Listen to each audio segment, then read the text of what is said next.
Welcome to A1 TV Telugu news. నేను Bhuvana. Details చూద్దాం. World economic ఫోరంలో పారిశ్రామికవేత్తలతో భారత పరిశ్రమల సమైక్య బ్రేక్ ఫాస్ట్ సెషన్ నిర్వహించారు.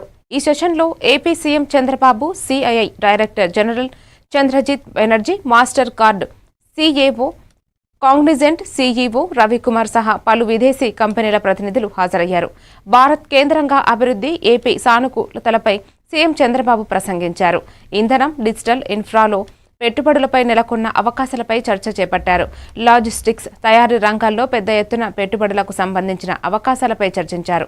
రాష్ట్ర ప్రభుత్వ పాలసీలు, గ్రీన్ ఎనర్జీ, టెక్నాలజీ రంగంలో పెట్టుబడులు విశాఖ సిఐఐ భాగస్వామ్య సదస్సులో సాధించిందని పెట్టుబడులను సీఎం వివరించారు. ఏపీ బ్రాండ్ ఇమేజ్ను పారిశ్రామికవేత్తలకు తెలిపారు.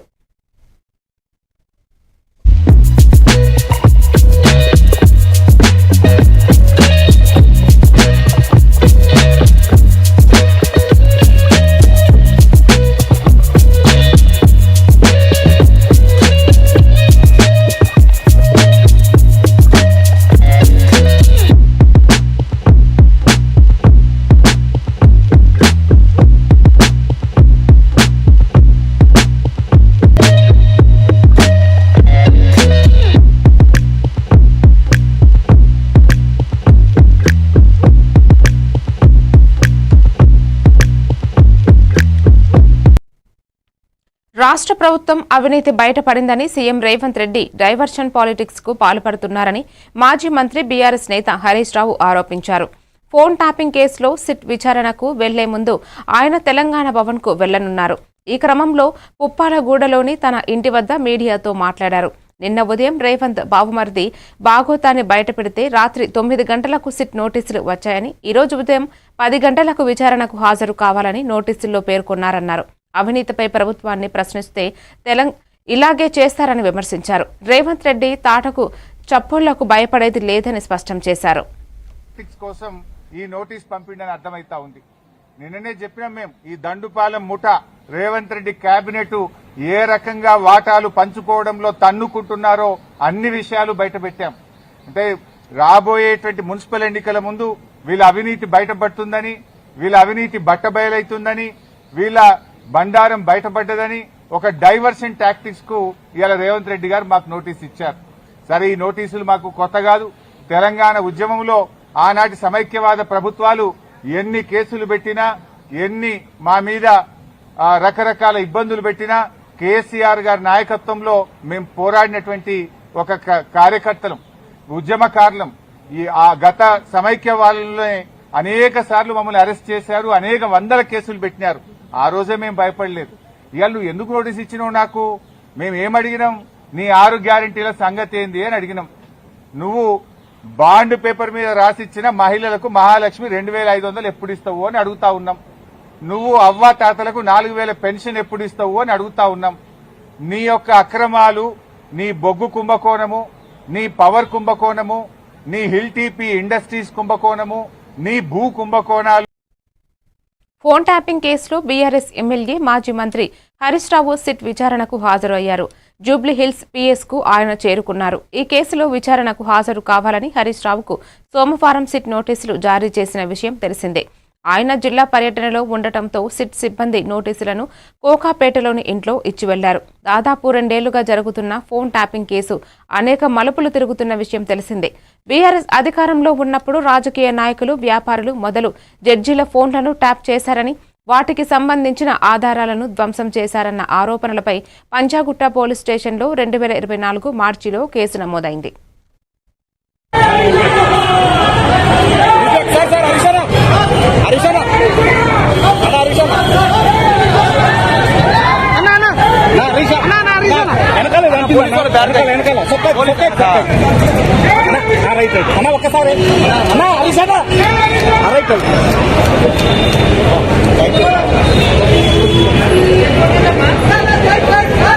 హలో, ఫోన్ పక్కకుండా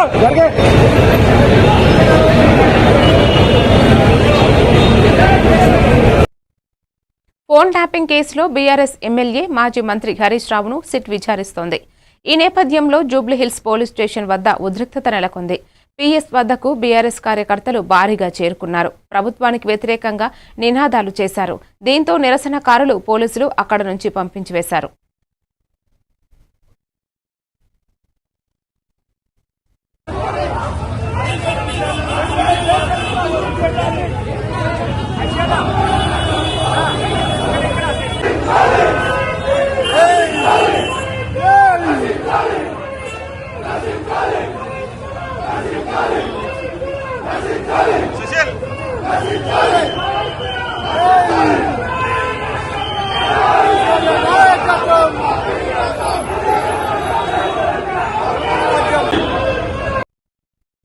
ఫోన్ ట్యాపింగ్ కేసులో సిట్ విచారణపై పీఆర్ఎస్ వర్కింగ్ ప్రెసిడెంట్ కేటీఆర్ స్పందించారు. ఇది సిట్ విచారణ కాదని పిచ్చి విచారణ అని వ్యాఖ్యానించారు. సిట్ విచారణకు మాజీ మంత్రి హరీష్ రావు హాజరైన నేపథ్యంలో తెలంగాణ భవన్లో మీడియాతో ఆయన మాట్లాడారు. న్యాయం కోసం హైకోర్టు నుంచి సుప్రీంకోర్టు వరకైనా వెళతామన్నారు. కాంగ్రెస్ పార్టీ మోసపూరిత హామీలు ఇచ్చి అధికారంలోకి వచ్చిందన్నారు. హామీలు నెరవేర్చలేక నిలదీసిన వారిపై కేసులు నమోదు చేస్తోందని విమర్శించారు. సిట్టు విచారణ కాదు, చిట్టినాయుడు గారు నడిపిస్తున్న ఒక పనికిమాలిన విచారణ తప్ప, ఓ లొట్టపీసు కేసులో ఇంకో పనికిమాలిన చిట్టి విచారణ తప్ప సిట్టు లేదు, తిట్టు లేదు. ఆడ ఏమి లేదు. 2 ఏళ్ల నుంచి బోగస్ కథనాలు, ముఖ్యమంత్రి కార్యాలయంలో వడ్డించి వార్చే పనికిమాలిన స్టోరీలు, ఒక్కటి కూడా రాష్ట్ర ప్రజలకు పనికొచ్చే కథనం లేదు. పనికిమాలిన స్టోరీలతో 2 ఏళ్ళు టైంపాస్ చేస్తూ ఉన్నాడు. నేను అడుగుతా ఉన్నా ఆయనని, రేవంత్ రెడ్డిని, 1 కాదు 2 కాదు, ఇంకో 1000 వేసుకో నీ సిట్టులు చిట్టీలు, ఇంకో 1000. మేము మాత్రం నీ కొద్దిగా ఉంటే కొన్ని రోజులు శునకానందం ఉంటుంది, కానీ మేము మాత్రం నేను వదిలిపెట్టాం. బీఆర్ఎస్ ఇవాళ తెలంగాణ ప్రజల గొంతు, ప్రధాన ప్రతిపక్ష పార్టీ. మీరు ఎన్నికల్లో ఆనాడు మమ్మల్ని ఓడించడానికి అడ్డమైన మాటలు చెప్పి, అడ్డగోలు హామీలు ఇచ్చి, అందమైన అబద్ధాలను 6 గ్యారంటీ కార్డుల రూపంలో ప్రచురించి ఆ రోజు ప్రజలను ఏదైతే బురిడి కొట్టించినారో, మేము ప్రజల తరపున గట్టిగా మాట్లాడుతున్నాం అనేది నీ బాధ. ఇవాళ ఎట్లా ఉన్నదంటే నీ వ్యవహారం, రేవంత్ రెడ్డి గారు అదృష్టం అందలం ఎక్కిస్తున్న సోయి లేదు. తెల్లారి లేస్తే కేసీఆర్ గారిని తిట్టడం, మా పార్టీ నాయకులను తిట్టడం, పనికిమాలిన బూతులు మాట్లాడడం, పనికిమాలిన పని చేయడం తప్ప. అందుకే 2 సంవత్సరాల నుంచి సాగదీస్తున్నాడు ఫోన్ ట్యాపింగ్. నేను ఇవాళ అడుగుతా ఉన్నా రేవంత్ రెడ్డిని, ఎందుకు ఒక్క అధికారి గాని, ఒక్క మంత్రి గాని, లేదా స్వయంగా హోంమంత్రి ముఖ్యమంత్రిగా ఉన్న ఈ రాష్ట్రంలో. యాదాద్రి భువనగిరి జిల్లా సైదాపూర్ గ్రామంలో పలు అభివృద్ధి కార్యక్రమాల్లో మంత్రి కోమటిరెడ్డి వెంకటరెడ్డి, ప్రభుత్వ విప్ ఆలేరు ఎమ్మెల్యే బీర్ల ఐలయ్య పాల్గొన్నారు. సైదాపూర్ గ్రామంలో 2 అంగన్వాడీ భవనాలను ప్రారంభించారు. నూతన విద్యుత్ సబ్ స్టేషన్ నిర్మాణానికి భూమి పూజ చేసి శంకుస్థాపన చేశారు. ఈ సందర్భంగా వారు మాట్లాడుతూ గ్రామీణ ప్రాంతాల సమగ్ర అభివృద్ధికి విద్యుత్ సరఫరా ప్రధాన ఆధారమని పేర్కొన్నారు. ముఖ్యంగా రైతుల సంక్షేమం దృష్ట్యా విద్యుత్ రంగంలో కోట్ల రూపాయలు ఖర్చు చేస్తూ సబ్ స్టేషన్లు, లైన్ల బలోపేతం చేపడుతున్నామని చెప్పారు.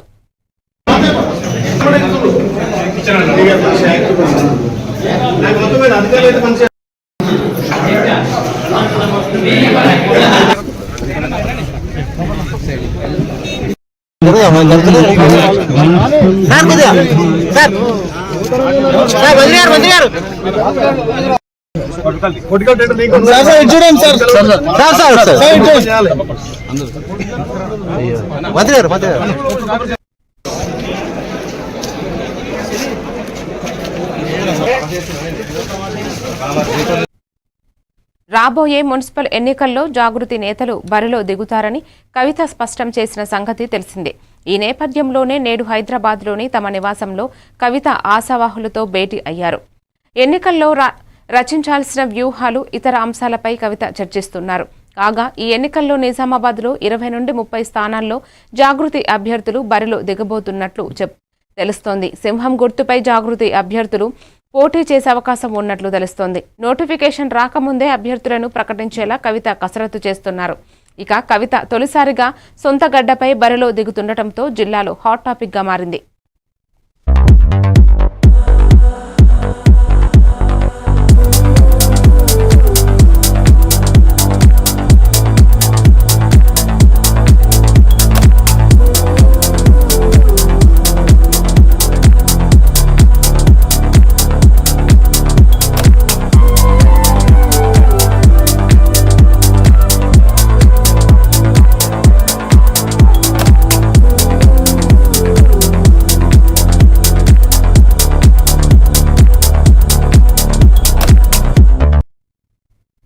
హైదరాబాద్లోని మలక్పేట్, ఆజంపుర, చాదర్గఢ్ పరిసర ప్రాంతంలో ఆటో డ్రైవర్లు తమ సమస్యల పరిష్కారం కోసం సమ్మెకు దిగారు.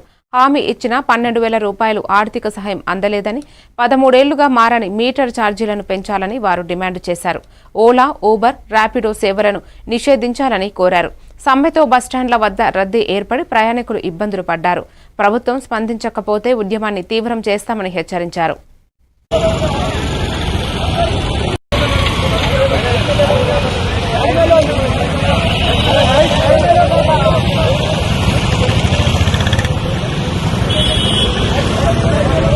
సిటీ బండి తీసుకుంటాం కానీ ఈ ఓలా ఊబర్ ఇచ్చే రేట్ ప్రకారం మాకు పడతలేదు. మాకు మినిమం ఇంతకుముందు గవర్నమెంట్ ఎంత వైఎస్ఆర్ ఉన్నప్పుడు 11 రూపాయలు గవర్నమెంట్ అప్పుడు మీటర్ ఇచ్చింది. అప్పటి నుంచి అదే రేట్ ఇప్పుడు 9 రూపాయలు ఇస్తున్నారు. రోజుకి ఏదైనా బిజినెస్ ముందుకు వస్తుంది కానీ మాది ఎందుకు వస్తుంది? మేము ఒక నెలకు మినిమం సిటీలో బతకాలంటే మినిమం 50,000 సంపాదించాలి. మా పిల్లల ఖర్చు, రూమ్ ఖర్చు అన్ని పోగా మాకేం మిగులుతలేదు. మేము అందుకని డిస్ట్రిక్ట్ బండి మెయింటెనెన్స్ అయితే లేదు. డిస్ట్రిక్ట్ బండి తీసుకోవాలంటే 5 లక్షలు ఉంది. మేము 2 లక్షలు తెచ్చి అప్పు తెచ్చి. మేడారం జంపన్న వాగులోకి పూర్తి స్థాయిలో నీరు చేరుకుంది. లక్కవరం సరస్సు నుండి నీటిని విడుదల చేయడంతో వాగులో జలకళ సంతరించుకుంది. జంపన్న వాగులో జలకాళ్లతో భక్తులు పులకరించిపోతున్నారు. కాగా వాగులో ప్రమాదాలు జరగకుండా అధికారులు ముందు జాగ్రత్త చర్యలు చేపట్టారు. ఇసుక బస్తాలతో తాత్కాలికంగా చెక్ డ్యాంలను ఏర్పాటు చేశారు.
పెండింగ్ చలాన్ల విషయంలో వాహనదారులను బలవంతం పెట్టవద్దని ట్రాఫిక్ పోలీసులను హైకోర్టు ఆదేశించింది.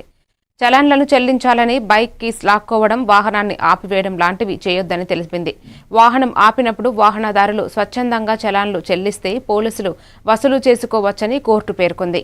వాహనదారులు చెల్లించడానికి ఇష్టపడని పక్షంలో చట్ట ప్రకారం కోర్టు నోటీసులు ఇవ్వాలని ఆదేశించింది. ట్రాఫిక్ పోలీసులు బలవంతంగా చలాన్లు వసూలు చేస్తున్నారని హైకోర్టులో పిటిషన్ దాఖలైంది. దీనిపై న్యాయవాది విజయ్ గోపాల్ వాదనలు వినిపించారు. పెండింగ్ చలాన్ల వసూలు కోసం ట్రాఫిక్ పోలీసులు వాహనదారులను ఇబ్బంది పెడుతున్నారని పేర్కొన్నారు. దీంతో ట్రాఫిక్ పోలీసులకు కోర్టు ఆదేశాలు జారీ చేసింది.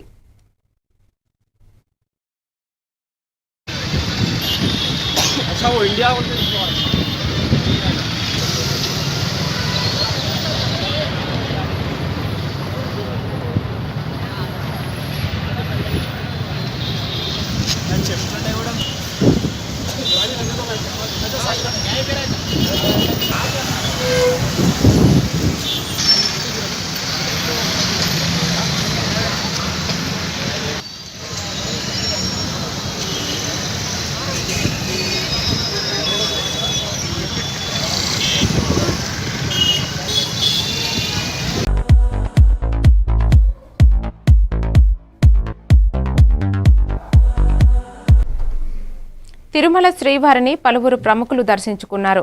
వీఐపీ విరామ సమయంలో ఆంధ్రప్రదేశ్ శాసనసభ సబార్డినేట్ లెజిస్లేషన్ కమిటీ చైర్మన్ తోట త్రిమూర్తులు మరియు సభ్యులు ఎమ్మెల్సీ రాంభూపాల్ రెడ్డి, నటుడు శివబాలాజీ, నటుడు ఆటో రాంప్రసాద్లు కుటుంబ సభ్యులతో కలిసి స్వామివారి సేవలో పాల్గొని మొక్కులు చెల్లించుకున్నారు.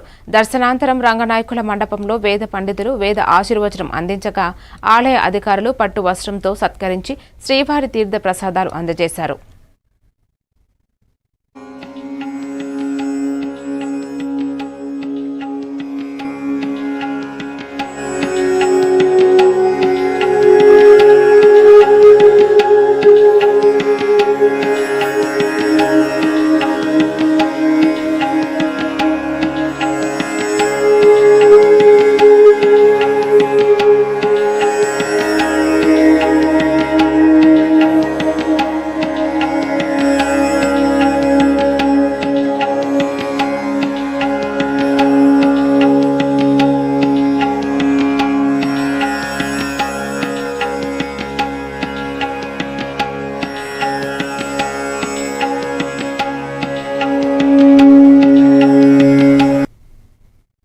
తిరుమల శ్రీవారిని అనగనగా ఒక రాజు మూవీ టీం దర్శించుకున్నారు.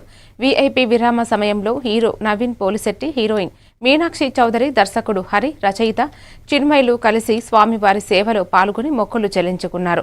దర్శనాంతరం రంగనాయకుల మండపంలో వేద పండితులు వేద ఆశీర్వచనం అందించగా ఆలయ అధికారులు పట్టు వస్త్రంతో సత్కరించి శ్రీవారి తీర్థ ప్రసాదాలు అందజేశారు.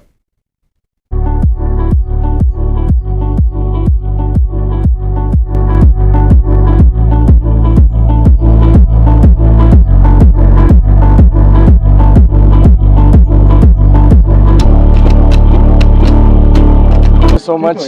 మీ అందరికి తెలిసిందే, సంక్రాంతి పండగకి అనగనగా ఒక రాజు అని మా సినిమా విడుదలయ్యి పెద్ద పెద్ద సినిమాలతో విడుదలయ్యి అద్భుతమైన టాక్తో యునానిమస్ సంక్రాంతి బ్లాక్ బస్టర్గా సూపర్ హిట్ అనే వర్డిక్ట్ ఇచ్చారు ఆడియన్స్.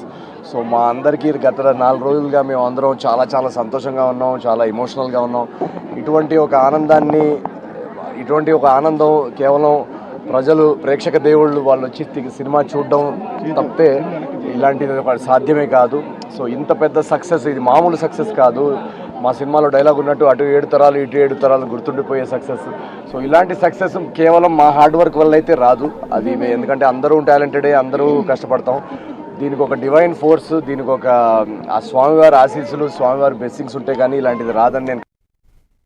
బీజేపీ జాతీయ అధ్యక్షుడిగా నితిన్ నబీన్ ప్రమాణ స్వీకారం చేశారు. బీజేపీ జాతీయ ప్రధాన కార్యాలయంలో ఈ కార్యక్రమం నిర్వహించారు. ఈ కార్యక్రమానికి ప్రధాని మోదీ, జేపీ నడ్డా, రాజ్నాథ్ సింగ్, అమిత్ షా, నితిన్ గడ్కరీ సహా పలువురు కేంద్ర మంత్రులు, పలు రాష్ట్రాల సీఎంలు, ఎంపీలు, నేతలు హాజరయ్యారు. బీహార్కు చెందిన 45 ఏళ్ల నబీన్ కమలా దళపతిగా నిన్న ఏకగ్రీవంగా ఎన్నికయ్యారు.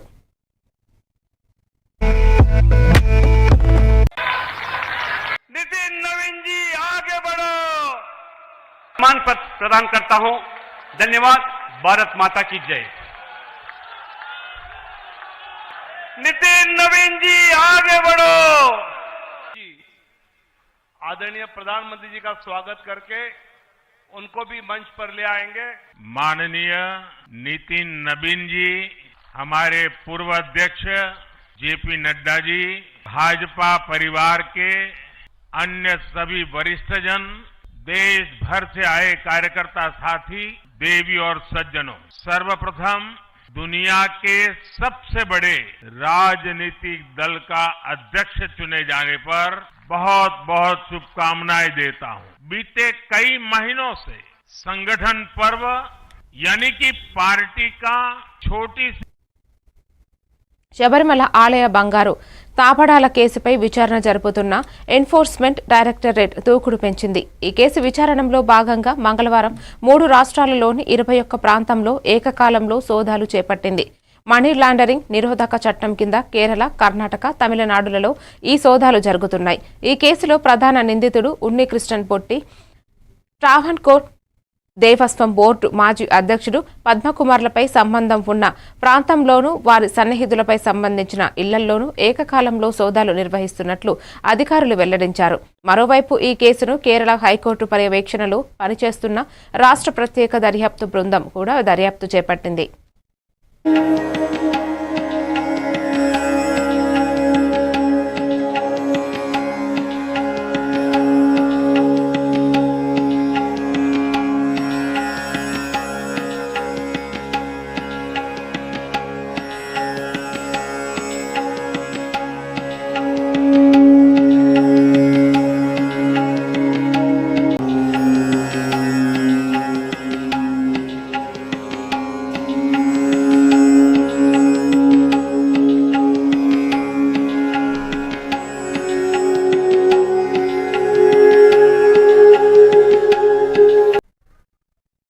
దేశీయ స్టాక్ మార్కెట్ సూచీలు భారీ నష్టాల్లో ముగిశాయి.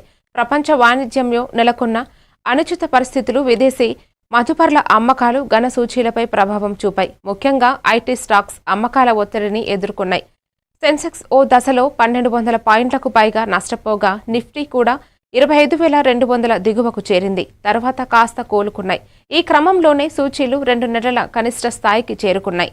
మదుపర్ల సంపద దాదాపు ఒక్క రోజులోనే 9 లక్షల కోట్లు ఆవిరైంది. ఇంట్రాడేలో కనిష్టాన్ని తాకిన సూచి చివరకు 1065.71 పాయింట్ల నష్టంతో 82,180.47 వద్ద ముగిసింది. నిఫ్టీ 353 పాయింట్ల నష్టంతో 25,232.50 వద్ద స్థిరపడింది.